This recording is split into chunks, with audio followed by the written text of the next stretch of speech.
how to study reactions. And it's an important time to do this because we're at the beginning of Organic 2 and we come through this material. I think we're in section 13.3 and we get a couple reactions here, and they are here. Substitution reactions. And so I'm going to pretend like I'm a student for a second, and I'm going to act out some things that I think that you as students can do. All right, so first of all, I'm coming along here and my professor says, all right, so recall that you had in chapter 7, you had these reactions. So I'm gonna stop, I'm gonna pause the video, I'm gonna go to my notebook, and I'm gonna write out the first reaction that I see there. I already pre-wrote this first one, okay? So it looks like that's, let's see, 1, 2, 3 carbons, and a chlorine produces 1, 2, 3 carbons and a hydroxyl. So let's go back there and look at that. That's this reaction right here. Do you see that? All right. Now I'm going to make a couple notes about that. First of all, this is going to happen with sodium hydroxide. I'm going to come back over here. I'm going to say, all right, this happens with hydroxide. And it happens with as an SN2 reaction. So I'm going to write over here SN2. I'm trying to keep things as simple as I can because as I said, I'm pretending that I'm a student here, and I am trying to really understand this reaction deeply and memorize it, right? So this is the first reaction that I have to memorize. The second one I have to memorize is, let's go here and let's go back to red. And here's the second one. Oops, I gotta go here. Here's the second reaction. And I think it was tertiary. What was it? No, yeah, it was tertiary. See, 1, 2, 3, 4 carbons. Okay, so let's go 1, 2, 3, 4 carbons. There was another one there, and it was a chloride, right? Let's go back and check and make sure that's right. 1, 2, 3, 4. Yep, that's right. That gives me via SN1. Okay, it's good. So it gives me an alcohol, right? So it's going to give me, I'm going to get 1, 2, 3, 4, and an alcohol, okay? And the note there at the bottom said SN1. Oh, and there was another thing that was with this reaction. There was another reagent, right? And the other reagent was water. Okay? So minimally, I need to know this. I need to know that if I get, suppose I've got a quiz here. I'm going to come back over here to say page 3. Here's what you're expecting for a quiz. You're expecting a quiz to look like this.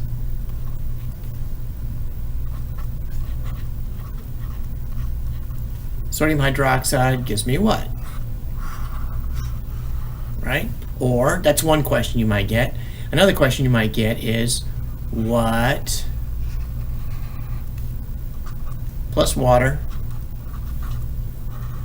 gives me, right? Okay, so those are 2 questions, and I would say those are the easiest possible questions we could get from these reactions. But I'm not done. I really want to probe these questions a little deeply. And suppose I'm on the march, I'm on the hunt for understanding it deeply, and in case my professor gives me something that's more difficult. So I say to myself, all right, well, this question, I can do this one. Let me go to a different color here. I can do this. That's this. Okay? And I can do this. That's this. Right? Those are correct answers. But what happens if I get a different question? Now here's the magic, okay? This is what, as a learner, I need to do. And this is what I did when I was a student, is I said, all right, well, suppose he doesn't give me that. Now, let's add another slide here, and let's go here to this one and say, suppose that my professor doesn't give me that. Suppose my professor gives me this. And I'm going to write this out in a different way as often as I can, as many different ways as I can. Sodium hydroxide gives me that, right? Can you see it's the same question as we had before? It's the very same question, but it looks different, right? So this is one way to learn this, is to write the same thing out but write it different ways.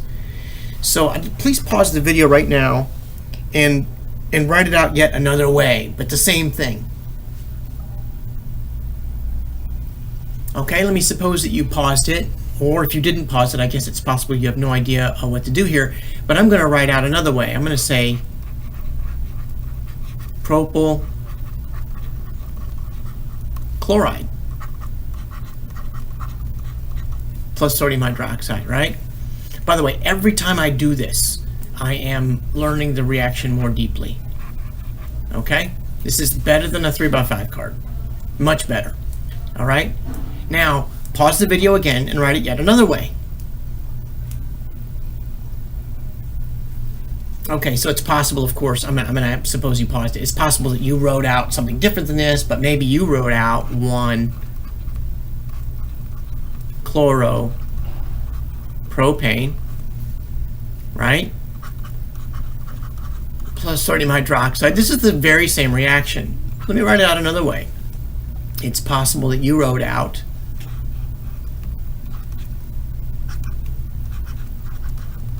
plus sodium hydroxide, right? That would be exactly, these are all for exactly the same reaction, okay?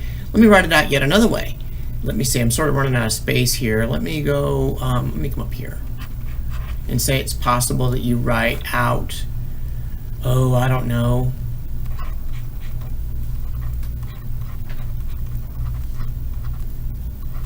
that's another way.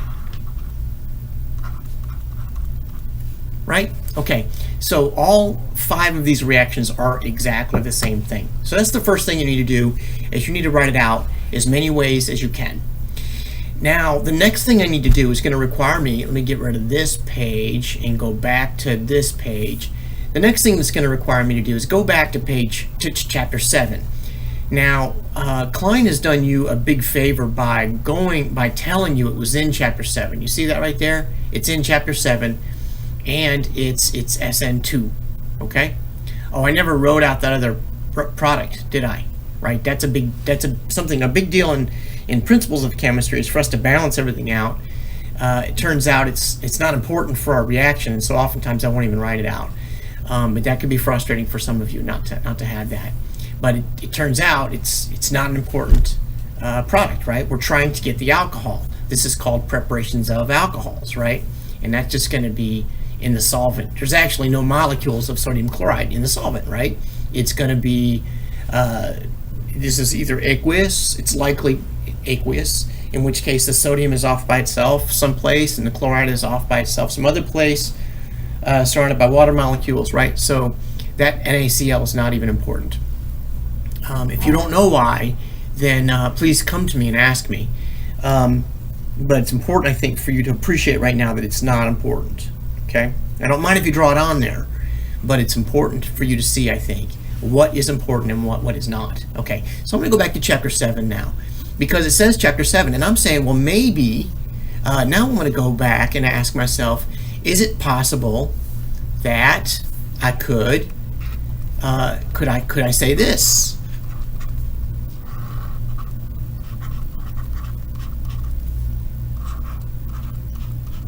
Would that be also correct, right? So I have 3 carbons here. What happens if I only have 2 carbons? Is this also a possibility? And the answer, of course, is yes. But let's go back, but maybe you don't know that, right? So what's the difference between this carbon and this carbon? Let's see, this is primary, and this is primary. Agreed?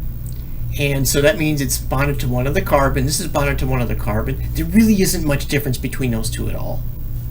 So I'm really tempted to say, let's go ahead and say, yeah, sure. Let's go ahead and say that that's good. But suppose you didn't know. What you need to do is you need to go back to chapter 7. So let's go back to chapter 7 now. And I'm going to go to substitution. I think I can click on that here. I'm not sure. How does this work? No, I can't. If I click on it here, go to chapter 7. Okay, substitution reactions. I'm going to come over here and I'm going to look for introduction to substitution reactions. I'm going to look for an SN2 alkyl halides. What I'm looking for is an SN2 reaction, right? And actually, it doesn't even take that much insight. If you want, you can just be looking for an alcohol. Because it said we learned this in chapter 7, right? So I'm looking for OHs, looking for hydroxyl groups somewhere. Don't see them. Ah, hydroxyl groups. Okay, but are these products of? No, they're not. These are not products of a reaction, so this is not what I'm looking for. Now that's not a primary, right? See, that's a weird carbon right there. That's not primary. Okay, those are primaries. Now I look back at this and I say, for example, the following compounds are widely used and contribute much to the improvement of physical and psychological health. So, you know what? This is not the product of a reactant, of a reaction. This is just giving as an example of a drug. Oops, baby wipes. Oh yeah, it's antimicrobial. Okay.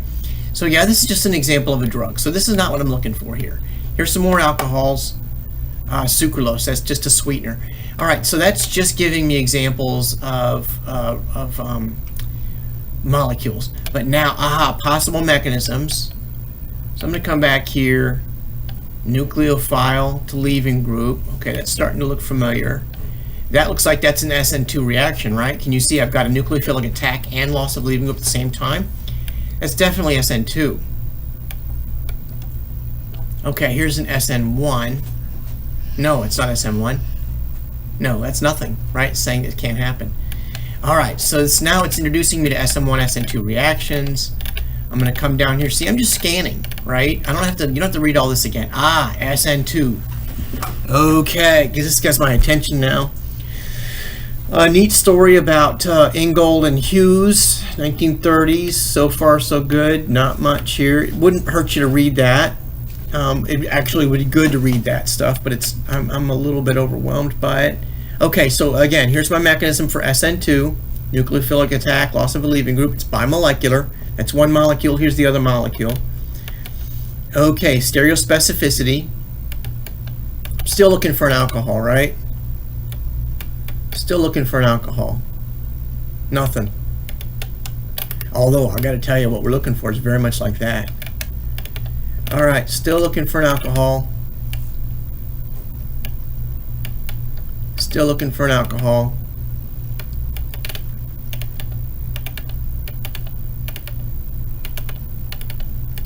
Still looking, still looking. Can you see my screen? I hope you can. On page SN1 mechanism. All right, so maybe I'm past it. I'm going to keep looking though, because I didn't see an alcohol there. Structure of the substrate. This is just an introduction to the reactions. Really good review for you right now. You won't be sorry if you go back and take some time for these reactions or these mechanisms.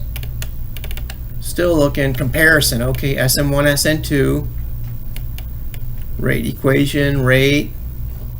All right. Okay. This is something good for me. You see, I had a primary over here. Let me go back over to my sketch pad. This is my notebook. I had primaries. This was a primary, and that's a primary. So I'm supposing this is good, right? I'm going to come back over here, and it's SN2, right? I'm going to come back over my book now, and I'm going to say SN2, SN2 primary is good.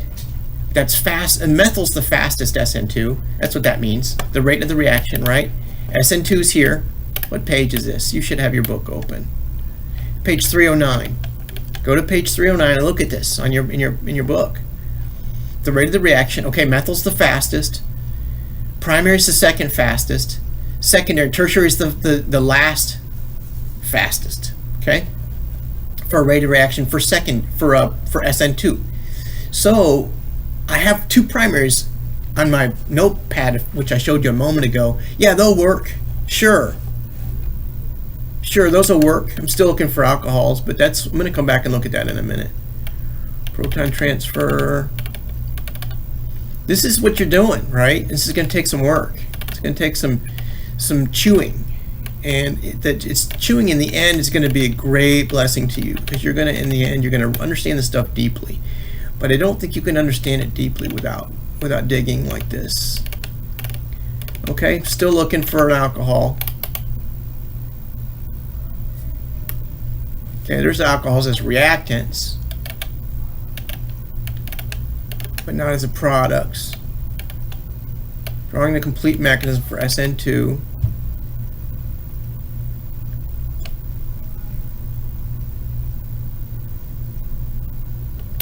Okay, That's as a reactant. There's my alcohol as a reactant, but not as a product. And we're trying to right now, we're trying to memorize this reaction in chapter 13, right? Making alcohols. So these aren't going to help me.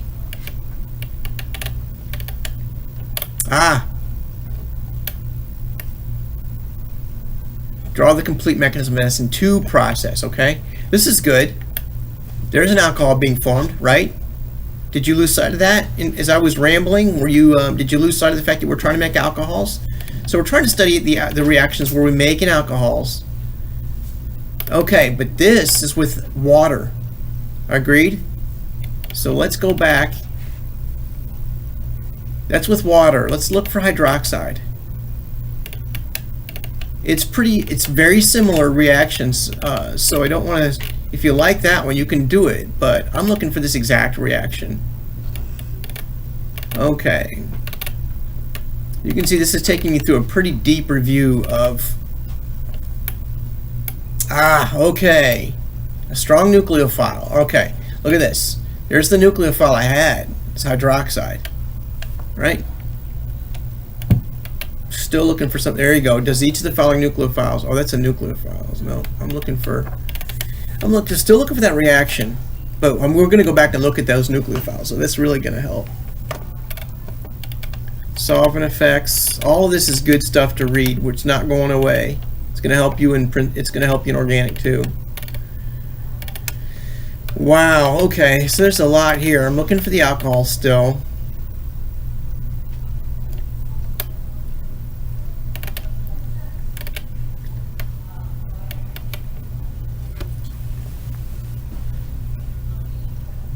Look at that right there. There we are. That's it right there. Page 328. So it took me several minutes to find it.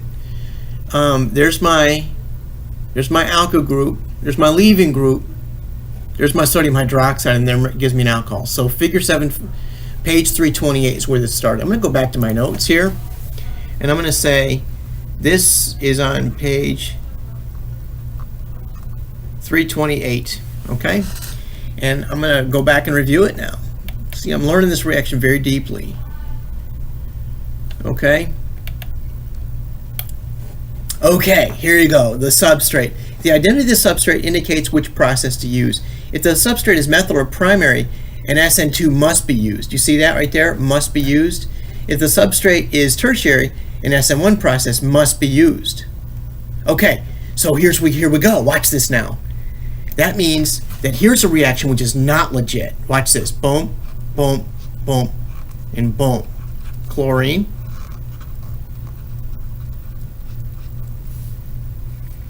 For SN2 will not go SN2. You see that? Not legit. Okay. And all right, let's go back here now.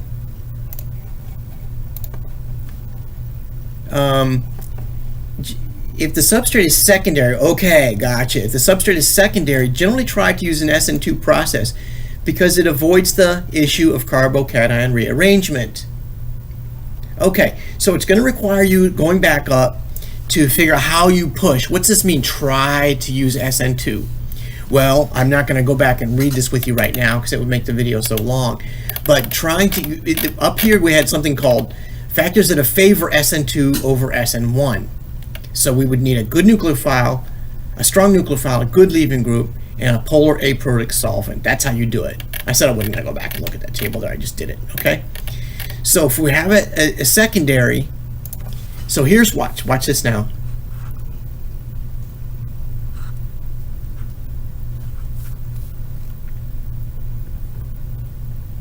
Let me go back just a minute here.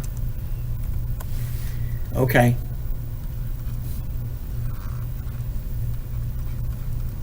Will this work? What will the product of this be? Consider pausing the video right now. Matter of fact, if you have the spirit to do it, you must. Pause the video right now and tell me, what is the product of that reaction and is it legit? Is it going to go SN2? SN2.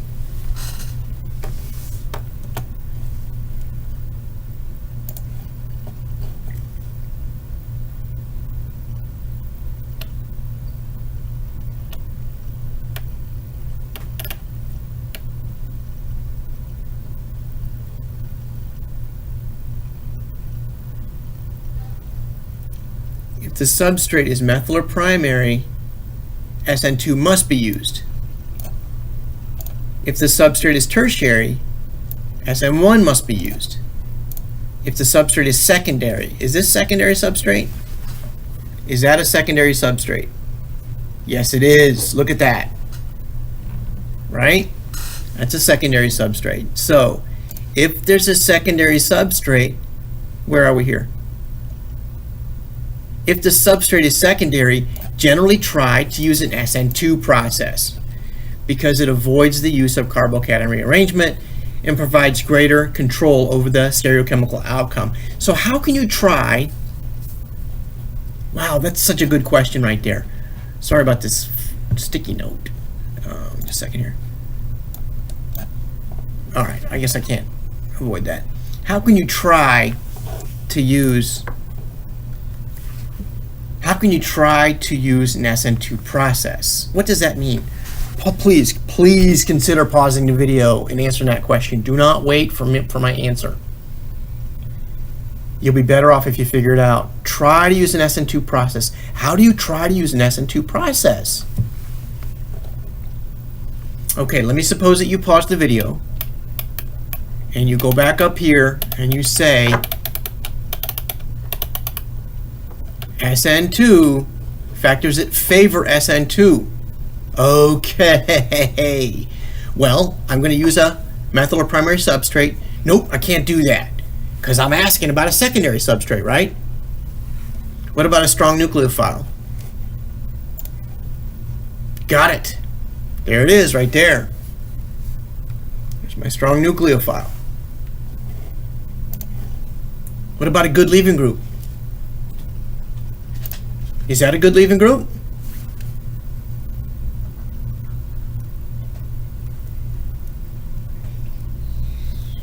Yes, it is. Okay. Let's go back here now. Would you answer that phone, Will? Take it in the hall, please. Thank you. Let's go back now.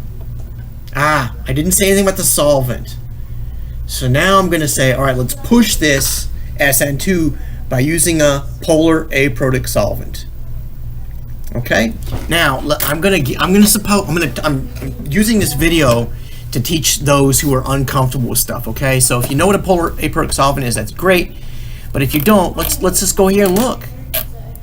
Let's just go and look for polar aprotic solvent. Watch this. Polar, where am I? Polar aprotic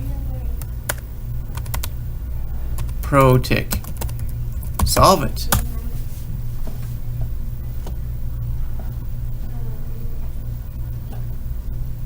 Okay, page 320 talks about it. What page is this on? 324. Yeah. We're only 4 pages away from the... Oh, wait. 324.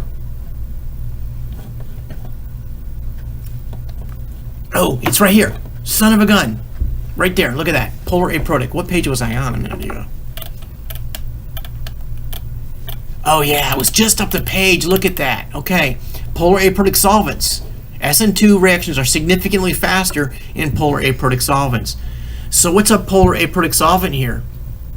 Look at that. Relative rate. Relative rates of SN2 process in variety of solvents. Protic solvents are shown in blue. Those are protic solvents, and that's because they've got an ionizable hydrogen right there. Polar aprotic solvents are shown in red. So what's the most polar? What's the fastest? CH3CN, which I'm going to say out loud. Say the name of it. Please consider saying it out loud. Do that. It is called acetonitrile.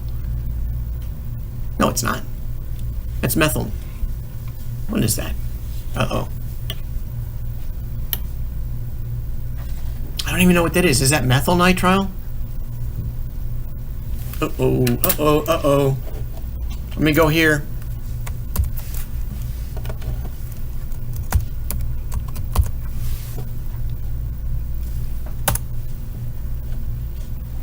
Oh. Yeah, acetonitrile. Yeah, okay. I'm going to pretend like I knew that the whole time. Yes, acetonitrile. Okay? That's what that is, acetonitrile. So I'm going to write that down over here. And I'm going to say CH3CN, acetonitrile. Okay? Now, the question was, and when I first started this process out, the question was, is this legit? Now, I didn't say what the solvent was up here. I could put acetonitrile here too, right? I could put acetonitrile. It's probably not, though. With hydroxide in there, it's probably water. But you know what? I'm going to make it acetonitrile. Why not? I can do what I want to. Let me go back over here. DMSO, DMF, okay, whatever those are. All right, I can do whatever I want. Who knows if when I get into the lab it's going to work or not? That's not the point. The point is I'm going to choose a polar aprotic solvent. I'm going to put sodium hydroxide in there, and boom, I'm going to push that SN2. Yes, yes, yes.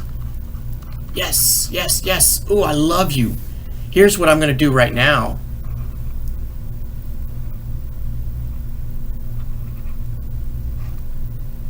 I'm going to kiss. Because I understand it better than I ever did. All right? Okay. This is how you study reactions. He should be smiling, shouldn't he? That's me. I've got two hairs right here. Okay. All right. I think I'm not going to show you anymore. Let me just go back and review what I said about thank you. I'm going to go back to what I said about studying these reactions. We started out by coming to the book, coming to the book. Where were we here? Let me go back here. Get rid of that. Substitute. This is where we started. We got to this reaction here, and we said to ourselves, all right, I got these two reactions I'm supposed to memorize. One's SN2, one's SN1.